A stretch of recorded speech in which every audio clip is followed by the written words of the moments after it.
মেট্ৰিকৰ OMR চিটত থাকিব সম্পূৰ্ণ নতুনত্ব। ব্যৱহাৰিক পৰীক্ষাক লৈও SSEBৰ নতুন সিদ্ধান্ত। জিলা পৰ্যায়ৰ পৰীক্ষা পৰিচালনা সমিতিক সম্পূৰ্ণ কৰ্তৃত্ব।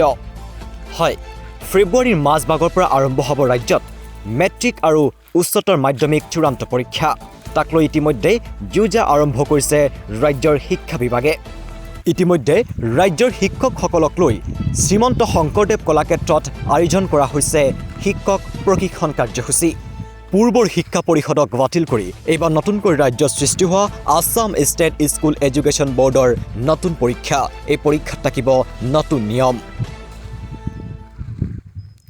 ক্ৰম অনুসৰি পৃথক হ'ব প্ৰতিখন OMR চিটৰ। ৰিমাইণ্ডিং এভৰিবডি আৰু আমাৰ যিটো হাইস্কুলৰ পৰীক্ষা হ'ব তাত মাত্ৰ এটাই পৰিৱৰ্তন আছে যে OMRটো এবাৰত সেট সিস্টেমত থাকিব ABCD, বাকি একো পৰিৱৰ্তন আমাৰ নাই। এবাৰ যিখন OMR হ'ব এই OMRখনত দুটা বস্তু ইন্ট্ৰডিউচ কৰিছে। এটা হৈছে কুৱেশ্যন পেপাৰৰ চিৰিয়েল নম্বৰটো ভৰাব লাগিব OMR মেনুৱেলি, আৰু যিখিনি আমাৰ কোৰ ছাবজেক্টৰ অবজেক্টিভ কুৱেশ্যন আছে এইবাৰ ফাৰ্ষ্ট টাইম আমি কৰিছোঁ কি 4টা সেট থাকিব, মানে ABCD, মানে 45টা কুৱেশ্যনৰে সেট থাকিব ABCD। কোনজন ষ্টুডেণ্টে কোনটো সেট পাইছে, কোনোবা যদি A সেট পাইছে তেতিয়া এইটো তাত ডাবল কৰিব লাগিব এই OMRখনত। গতিকে এই দুটা বস্তু ইন্ট্ৰডিউচ কৰা।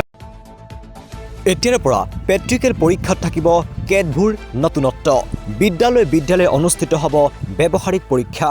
পূৰ্বৰ দৰে যিকোনো এখন চেণ্টাৰত এক্সাম হোৱাৰ পৰিৱৰ্তে এইবাৰ বিদ্যালয়ে অনুষ্ঠিত কৰা হ'ব প্ৰেক্টিকেল পৰীক্ষা।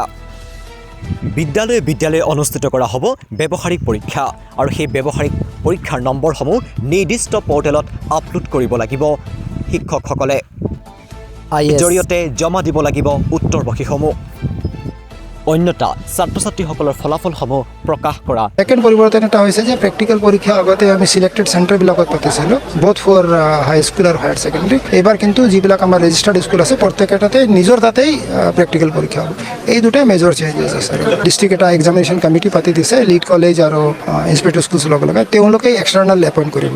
কিন্তু তাতে অনলাইন পৰ্টিং হ'ব, তাতে অনলাইন এণ্ট্ৰি হ'ব, ছেম ডে হ'ব এক্সামিনেশ্যন, আৰু সেই এক্সটাৰ্নেলে এণ্ট্ৰি কৰিব। স্কুলত এৰিলেও আমি তাতো এটা বাইণ্ডিংছ আছে, যিখিনি ষ্টুডেণ্টে মাৰ্ক পাব সেই ষ্টুডেণ্টৰ মাৰ্কখিনি কেনেকৈ পালে তেওঁলোকে আনচাৰ চিটটো জমা দিব লাগিব। তাৰমানে ব্ৰেকআপ অফ মাৰ্কছটো আমাক জমা দিব লাগিব। তেওঁলোকে পৰীক্ষাৰ পিছত কি কৰিব, তেওঁলোকটো IS অফিচত জমা দিব, আৰু যদিহে কোনোবা স্কুলৰ পৰা কোনোবা ষ্টুডেণ্টৰ এগেইনষ্টত সেই আনচাৰ চিটটো নাপাওঁ তেতিয়া সেই ষ্টুডেণ্টৰ